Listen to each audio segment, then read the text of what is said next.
अपने ही गिराते हैं नशे पे बिजलियां।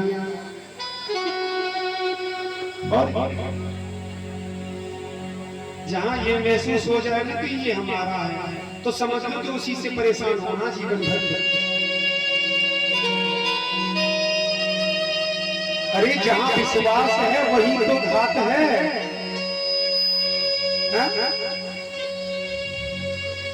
जहां विश्वास है वही घात है, जहां प्रेम है वही तो नफरत है। वरना पहले नफरत नहीं होती किसी से, पहले तो लगाव ही होता, नफरत तो बाद में होती है।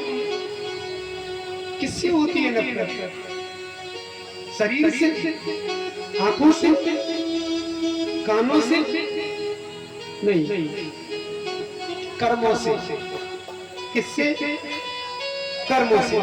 मैं बार बार बोलूंगा कि अगर मनुष्य अगर बदलेगा ना तो कर्मों के अनुसार ही बदलेगा। वरना इसमें में लिखा हुआ शब्द वही रहेगा जीवन भर, इसमें नहीं बदलाव होने वाला।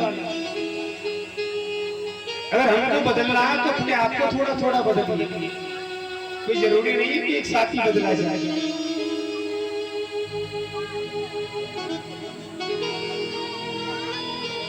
कलयुग में उम्र बताई है 100 वर्ष मनुष्य की। कितना? 100 वर्ष। लेकिन 100 वर्ष जी रहा है कोई नहीं। हाँ, एक आध कोई जी गया। अब यहाँ विचार कर लो कि कलयुग में 100 वर्ष उम्र है और 50 वर्ष तो रात्रि का निकाल दो, 50 वर्ष दिन का निकाल दो। तो भाई रात्रि तो सोने के लिए बनाई है भगवान ने, तो रात्रि में भी कुछ होगा नहीं। कितनी उम्र बची? 50 वर्ष। अब 50 वर्ष 20-25 वर्ष वैसे ही निकाल दो, 25 वर्ष उम्र बची। 30 वर्ष की आयु में 25 वर्ष की आयु में शादी विवाह हो जाना, बच्चे हो जाना, परिवार में घिर जाना। 40 वर्ष हो गई, 40 वर्ष से ऊपर चले थोड़ा, बच्चों के विवाह हो जाना, फिर भैया नाती पोते खिला, 10 वर्ष वहां में निकाल दे और फिर चलो जाओ। कब करोगे भगवान का भजन? अगर तुम पे नौकरी दी जाए ना तो तुम्हें कोई 1 लाख रुपया मिलेगा, सुबह 11,000 माला को जाप करियो अपने घर बैठ के तो कर सको। 1 लाख रुपया ले लेते तो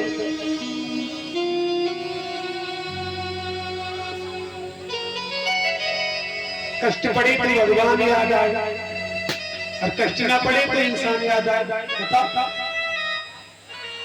सुखदेव जी जीवन सार बता रहे हैं मनुष्य को बस कि हमको जीवन मिला है, मरना एक दिन निश्चित है, लेकिन हमको ये देखना है कि हमको जीना कैसे, किस प्रकार से जीना है, इस जीवन को कितना सुंदर बनाना है बस। और जितना अच्छी प्रकार से जियोगे भैया, हो सकता है कि उतना अच्छी प्रकार से दोबारा भी आना पड़ेगा। जय जय जय श्री राधे श्याम। आज देवी के माध्यम से जब इतना बड़ा सुनाना कि अष्टपुत्र काल होगा और कितना प्रेम करता था, क्षण भर में बदल गया सब कुछ।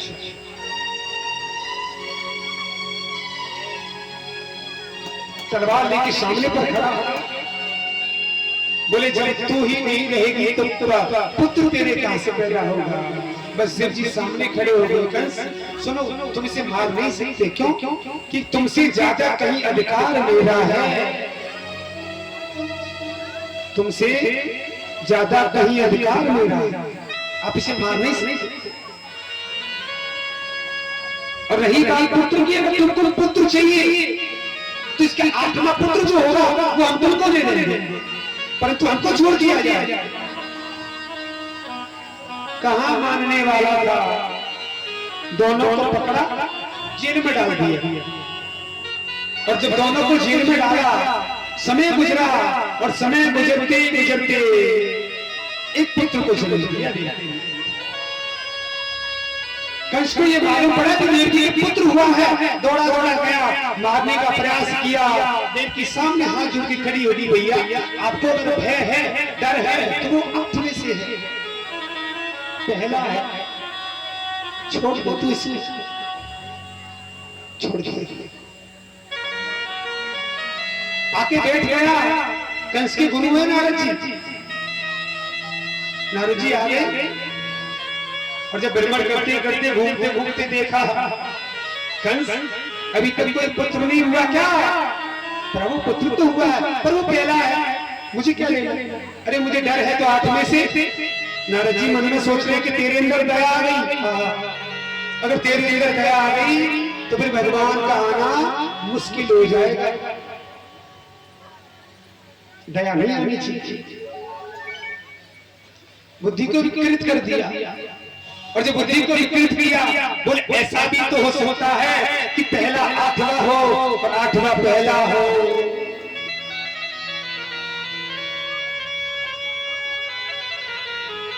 मनुष्य को अपने आप पर विश्वास नहीं है, दूसरे की बातों पर विश्वास है और दूसरे की बात हम मान भी बहुत जल्दी जाते हैं। सब कुछ जानते हुए भी दूसरे की सहायता या सलाह लेते हैं। प्रभु जी ये जानता था सब कुछ कि छोड़नी चाहिए, फिर भी छोड़ दिया। अब नारद जी के मन में भाव है कि अगर इसको दया आ गई तो प्रभु तुम देरी कर दोगे फिर आने में, तुम नहीं आओगे। पहले पुत्र को मार दिया, दूसरे पुत्र ने जन्म दिया, उसका उद्धार किया, 6 पुत्रों का संहार किया प्रभु। अब तो कह कहा अत्याचार है। हाँ, जिस त्रेता की और जिस द्वापर की हम लोग गाथा गात रहे हैं ना, कथा कह रहे हैं प्रभु जी सबसे ज्यादा अत्याचार हुआ था तो द्वापर त्रेता में हुआ था। कलयुग में तो केवल भगवान की पूजा होती है। ये जीवन का भी सत्य है भाई। मान के चलो कि अब पहले 6 मर्डर नहीं हो जाते थे, अब कोई ये करके तो देखिए।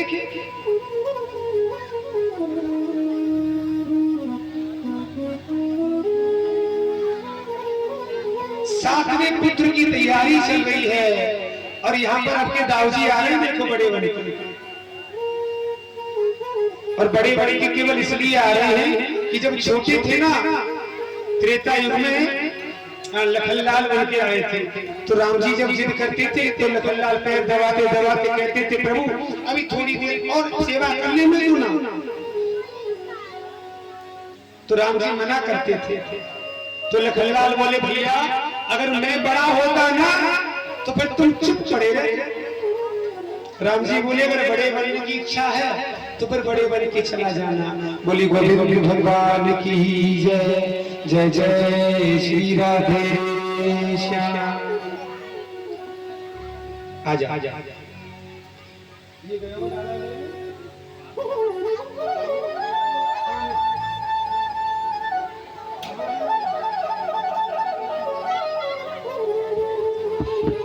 ये कुछ दानदाताओं के नाम है, जरा इस प्रकार है, ध्यान से सुनना जिन्होंने दान दिया है। माइक बंद करके बोले हमारे सेल आगे तो पतना चालू कर लो। हाथ से बंद करो। हेलो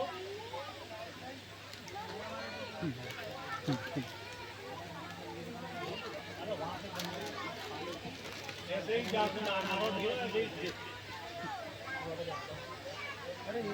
हेलो जय श्री राधे। 1100 रुपये चौधरी संतोष सिंह, 100 रुपये अजान सिंह, 200 रुपये चौधरी बलवीर सिंह कागो, 500 रुपये योगेंद्र शर्मा जी, 1100 रुपये सुरेश चंद्र सूर्यवंशी, 1100 रुपये संजू सिंह सूर्यवंशी, 251 रुपये पवन कश्यप व कुंचिता कश्यप रोहतक और 1101 रुपये चौधरी वीरपाल सिंह सागर। धन्यवाद। बोली बोली भगवान की जय, जय जय श्री राधे श्याम। आज बड़े भाव से जब देखा सप्तम पुत्र की तैयारी चल रही है, पैराडबल हो रहा है, लेकिन गौड़ी के गर्भ में प्रवेश किया। कंस को मालूम पड़ा कि देवकी के गर्भ से जो 7वां पुत्र जन्म लेने वाला था वो गर्भ में ही नष्ट हो गया। 8वें पुत्र की तैयारी चल रही है। पहरा डाल कर दिया, सैनिक एक की जगह 4-4 लगा दिए, ताले एक की जगह 2-2 लगा दिए, कोई सोएगा नहीं।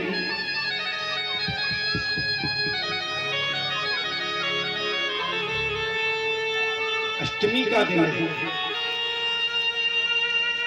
घनघोर घटा छाई हुई है, तारे टिमटिमा रहे हैं, धीमी धीमी वर्षा हो रही है, भौरे गूंज रहे हैं। आज चतुर्भुजी रूप भगवान ने दर्शन दिए देवकी को, मां मैं आ रहा हूं।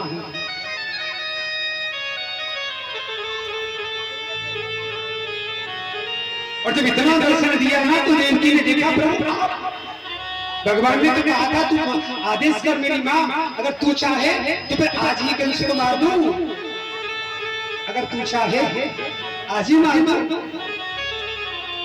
देवती बोली ना, मैं चाहती हूं कि तू मेरा पुत्र बन गया। आज भगवान पुत्र बने। देवकी बड़ी प्रेम से सूरत को निहारे, बड़े प्रेम।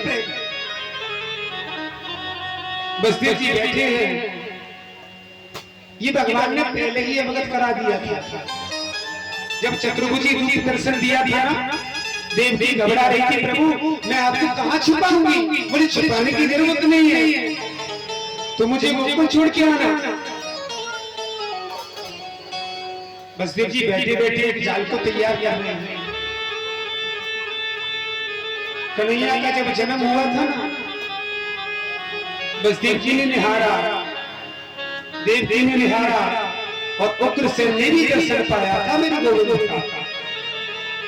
और जब लेकर के जा रहे थे, काले टूट गए, पहरेदार जो जाग रहे थे ना, वो सब सो गए। अरे जिसकी मर्जी के बिना पत्ता नहीं हिल सकता, अगर वो चाहे तो क्या नहीं हो सकता। स्वागतम कृष्णा हरे, स्वागतम कृष्णा। आज लेके चले हैं बसदेव जी, बड़ी प्रेम से लेकर के जा रहे हैं, और आप भी गाना मेरे साथ हैं।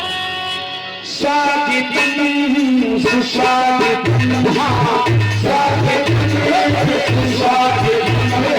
स्वागतम कृष्णा,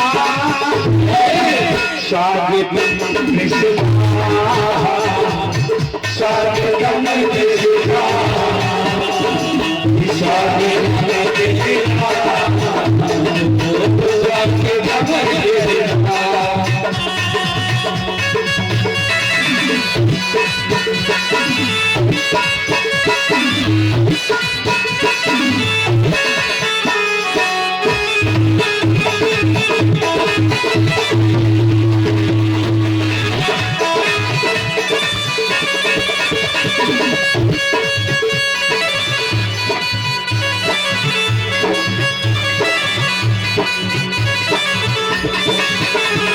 स्वागतम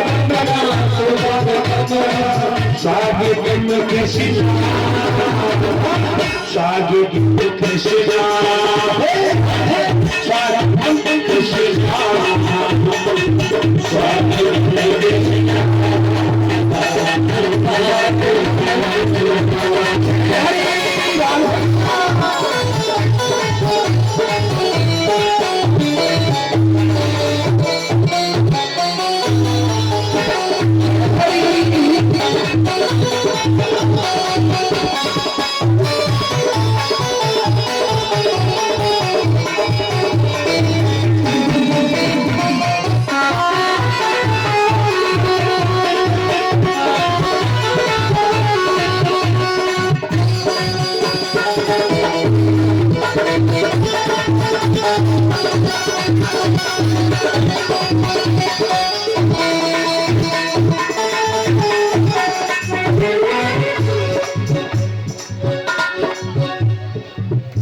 अब काहे कर रहे हो जल्दी जल्दी ए भैया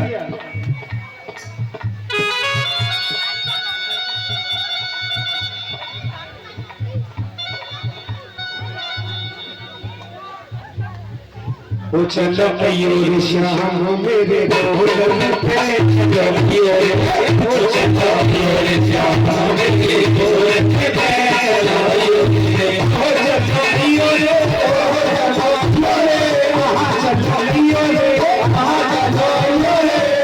चलो मयूर श्याम मेरे ढोल पे चलिए ओ चलो मयूर श्याम मेरे ढोल पे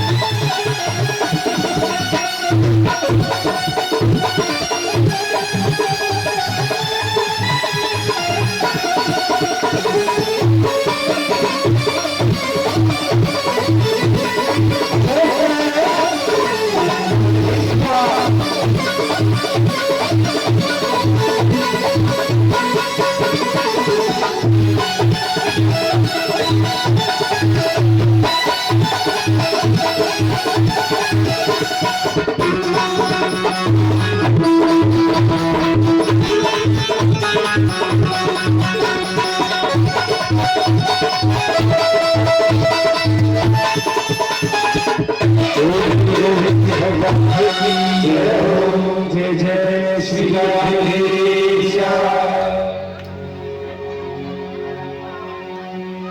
आठवें पुत्र का जब जन्म हुआ ना भौरी पूछ रहे थे टिमटिमा रहे हैं बादल छाए हुए हैं धीमी धीमी वर्षा हो रही है ये मेरे प्रभु की कृपा है।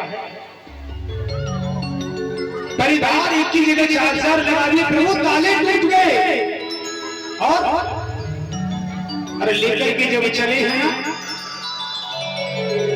व्यतीत हो रहा है मन प्रभु आज देवता भी दर्शन कर रहे हैं मेरे गोविंद का। देवताओं ने इंद्र से कहा बोले सुनो प्रभु जाने वाले हैं और तुम स्वागत में उनका थोड़ी थोड़ी बौछार करना ज्यादा वर्षा मत करने मत कर ठंड लग जाए। चंद्रमा को घमंड था इस बात का बस और घमंड किस बात का था कि मेरे वंश में प्रभु का अवतार हुआ है इस बात का घमंड। देवता से बोले चंद्रमा ने कहा प्रभु मैं अपने मन की करूंगा बोले क्यों बोले मेरे वंश में हुआ अवतार कभी घटा में छूटा है कभी बाहर निकलता है। देखा ये दृश्य अष्टमी का व्रत कौन कौन रहते हैं कृष्ण जन्माष्टमी का व्रत शायद सभी रहते होंगे। ये दृश्य नहीं देखा जब रात्रि के 12 बजते तो चंद्रमा कभी घटा में होता है तो कभी घटा से बाहर होता है।